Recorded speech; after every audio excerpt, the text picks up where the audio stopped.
Paul Bunyan Communications has been a leader in the communications industry really since its inception in the early 1950s. Oh my gosh, I met Gary around the year 2000 when they were bringing high-speed internet out to remote areas using any technology they could, using fiber in combinations with VDSL, and then they transitioned to fiber to the home, and they were one of the first in the country to have full fiber to the home in an area that's almost the size of the Bay Area. And now, in the last decade, they've taken that network and created some really interesting opportunities for their communities. And we're going to talk about one of those opportunities today. So, Gary, why don't you tell us about the Tech Expo that you're doing in a couple months? Yeah, the TechXpo, as we're branding it, the GigaZone TechXpo. Of course, GigaZone is our gigabit internet service that has become a really good, strong brand for us. We have GigaZone Gaming, but we've added on now this TechXpo, which is a regional technology showcase. This will be our first one in April, and it's really about empowering the youth and job seekers and everybody in our region who have technical skills, and maybe they think they're just a gamer, but we're going to expose them not only to gaming, but also training opportunities related to technology through area institutions, colleges, universities, high schools, technology school or tech schools. And then also after you get that training, jobs right here in our region at startup companies that have great stories to tell, very established companies that are using innovative technologies. And so we're trying to bring them all here, the technology enthusiasts. At the same time, we're going to surround them by training and employment opportunities. Whether they intended to, be exposed to that or not, we're going to do a little head fake on them, because I think it could be super impactful to particularly, I see the youth in our area who have more skills than they realize, but probably don't see themselves as technology professionals, or maybe they don't understand there are training and employment opportunities right out their back door. And there totally are.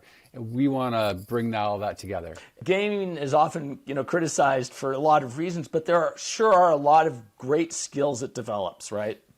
Absolutely. And, at our last event, we had 4,000 people attend on site for gaming. I mean, it's just crazy. And the really cool thing about it is it really, it resonated with all demographics in our service territory. There's a lot of things we do where, different groups are maybe underrepresented in our events. Well, this one really strikes a note with everybody. And so the people we see there are the people we serve and the people that live in our area, regardless of their backgrounds or their, economics or whatever it is, whatever challenges they are, they're all there. So we're going to take that group. And yes, you're right. Gaming, really is creating IT professionals, whether they know it or not. You think about them building their own systems, and they know all about video cards and encoding, and they know video technologies, and they know gaming and processing and peripherals. And these are IT professional skills, and they don't maybe realize it. So we want to tap into that. Yeah, maybe they're managing their own Minecraft server or something, right? For sure. Yeah, they're building servers and networks and very impressive things. Well, and I've heard too that some of the folks who come here are kind of jealous that they're not on your network because of the low latency and the high speeds. Well, there's a marketing angle to this as well. As a provider, it is a great opportunity for us to show off our network, our all-fiber network, the low latency, as you say, the very high bandwidth that is really everywhere across our 6,000 square miles we serve. Yes, it is a great showcase for that, and we have had very good examples of that where maybe gamers from outside our network come on and they're impressed with what they're seeing. The other thing, we really run our entire event on the same equipment and capability that we put in everyone's home. So, it's a great showcase for that as well. And from an economic development standpoint, I know you guys work really closely with Dave over at the Greater Bemidji Economic Development. This has got to be a great opportunity just to bring the various entities together and showcase what you're doing. It is. In fact, we're partnering really close with Dave here in the Bemidji region for us on economic development, as well as our partners in our Grand Rapids region, about 75 miles to our east, where we have another office and another staff and what have you. Yes, it is a big advantage for him and for us to work together on this as we do with economic development all the time. This really is, you think of startups that he's working so hard to create or work with, You think about the incumbent companies that are here that are trying to find staff, particularly technology-oriented staff. We are, in a sense, delivering those to these businesses that are going to be part of our Techspo. They'll be exposed to potential employees, and I think that's huge for them.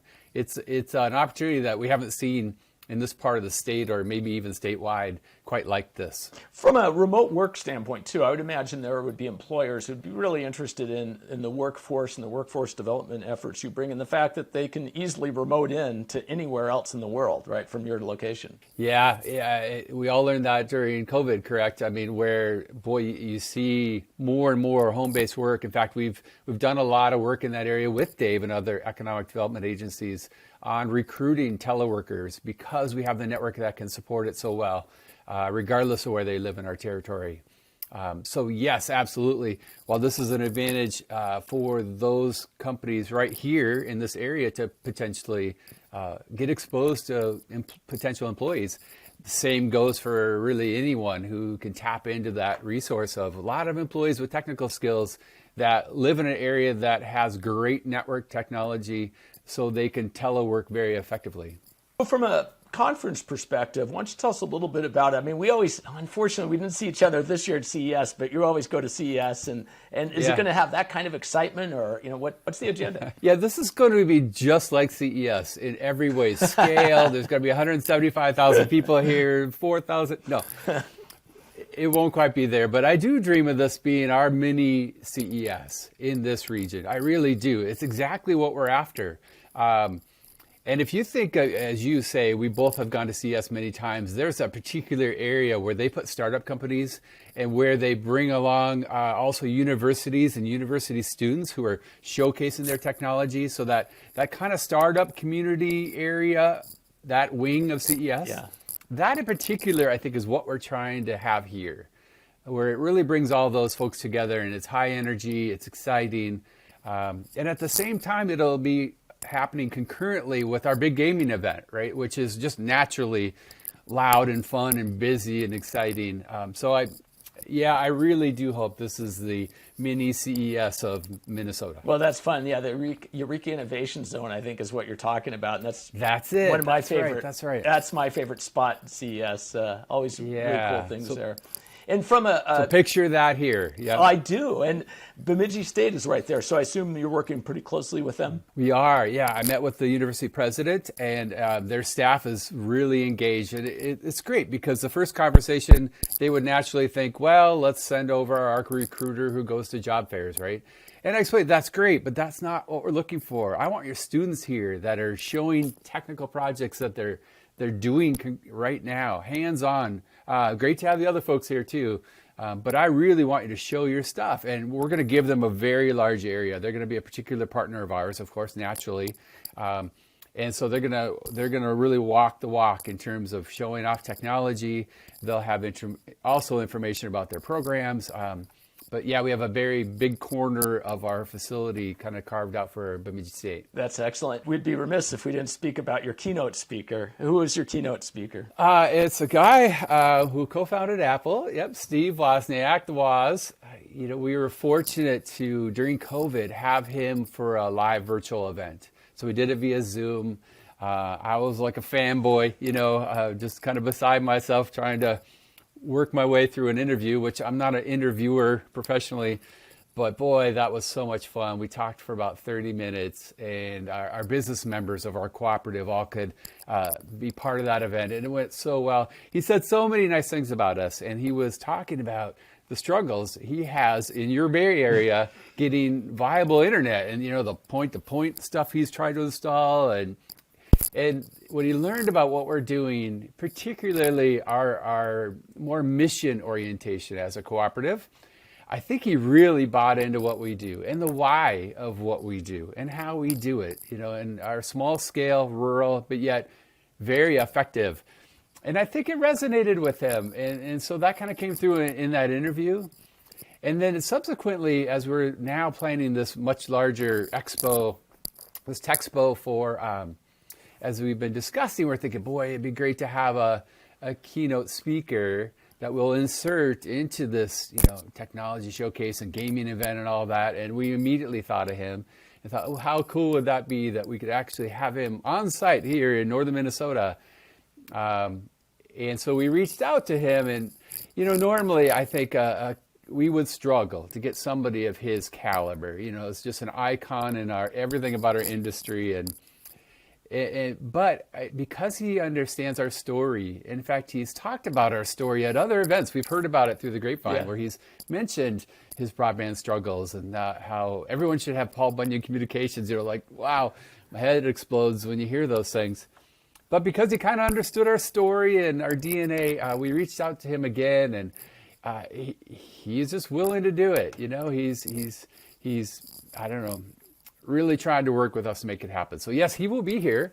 We're excited about that. He'll be not only doing another interview on the main stage in the arena with me this time instead of Zoom, but he also is going to roam the show floor. So we'll get to have students and exhibitors just bump into Steve Wozniak on the show floor. And then, he is a gamer way back. Right. He wrote Breakout for Atari, right? And so he's got that DNA as well. And plus, he also has a real soft spot for students and teaching and learning and sharing what he knows and his experiences. So this event really fits really well with, at least what I understand, is kind of what makes him tick as well. So having him roam the floor and meet students and talk to exhibitors and companies, and I couldn't be more excited about that part. Well, and I've been blessed many times in Silicon Valley, just kind of running across him at various things. And one of the events was a couple of IEEE history meetings. And this is the segue to that part of the conversation. Looking in your backdrop, you've got one of the most unusual backdrops I've seen, because it's kind of like a little history museum back there. So I don't know if you want to start with the tree or and then maybe end up with that keyboard that I believe you still use. Well, the tree is a story. It's not maybe the most attractive plant that's ever been in anybody's backdrop, but it's the same one I had in my dorm like 36 years ago or something. So it's been with me the whole run from, moving into college. I probably bought it at Home Depot or something. It's probably like this big. But it's been in every dorm room and apartment I've ever had. So I'm in, it's kind of part of the family now. So it's still here. It's like growing through my roof, but that's another story. But this guy here I do have a little soft spot for that. That is an Apple II Plus. I bought it as a junior in high school when every dollar I earned through summer and fall, just all the chips in and bought this thing.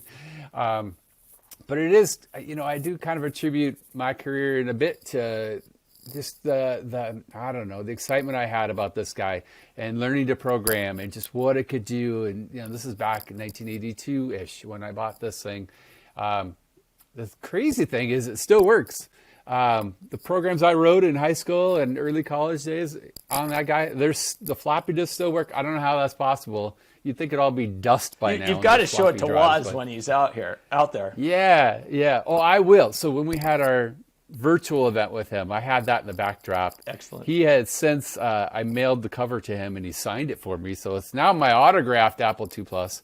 Yeah, I am kind of a fan, fan in that way, but no, that's fun. excellent. It just means a lot. And you personally, you kind of are kind of a new generation for the telco in general, right? In the sense that you came up through computers versus coming up through the telephone world, and that's obviously influenced the way things have gone in the industry. To this all fiber, all IP network. And, I never got a chance to formally congratulate you, but you received a big honor in the fall from your university, as I recall. I did. Yeah. Thank you. Yeah. That was Minnesota State University Moorhead, where I got my undergrad degree in computer science. So learning on that guy, right? That started it all for me. And they were gracious enough to honor me for certainly not my academic prowess, because that did not exist.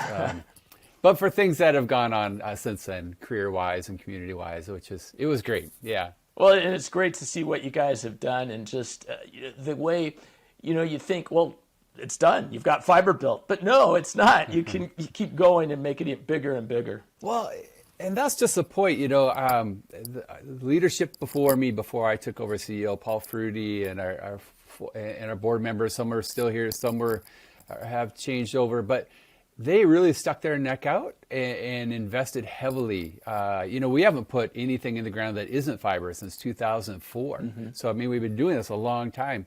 What that means is in 2014, we had fiber everywhere and could launch our GigaZone gigabit symmetrical service. But that's because, folks prior to me had that courage and took on a lot of debt and just made it happen because they knew it was important. So to your point, you're not done. Now's a fun time because I just think about, we have this network, this extremely capable network that our members and other programs have invested in.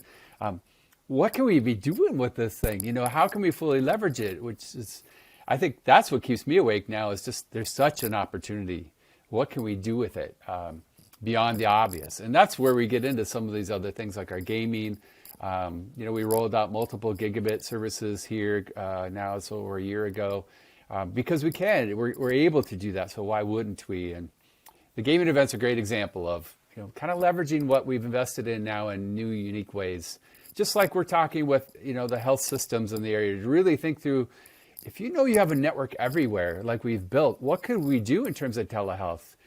Virtual visits are great, but beyond that, what can we be doing when you have that network present everywhere? It's just phenomenal to think about. It's an exciting time. Yeah, you're not done. It's like, wow, let's hit the gas. Let's go. What else could we be doing with this? Excellent. Hopefully we'll see each other at RTIME in a couple weeks. And yeah, look forward to that for sure. It's always fun talking about technology. I love what a minute ago you said I was like the new era in telco employees, because I think I'm 34 years now here at Paul Bunyan. There's nothing new about me. It's really turned into old guard. But it was a transition, I suppose. Yeah, no, you're spot on then. Yeah, it was the new computer guy as opposed to what had been done. But I just like that you referred to me as new. Yeah, that is. It's been a while since I've heard that. Yeah, that's funny. So, Gary, it's always great catching up with you. You too, Ken. I look forward to seeing you here in the near future. Sounds good.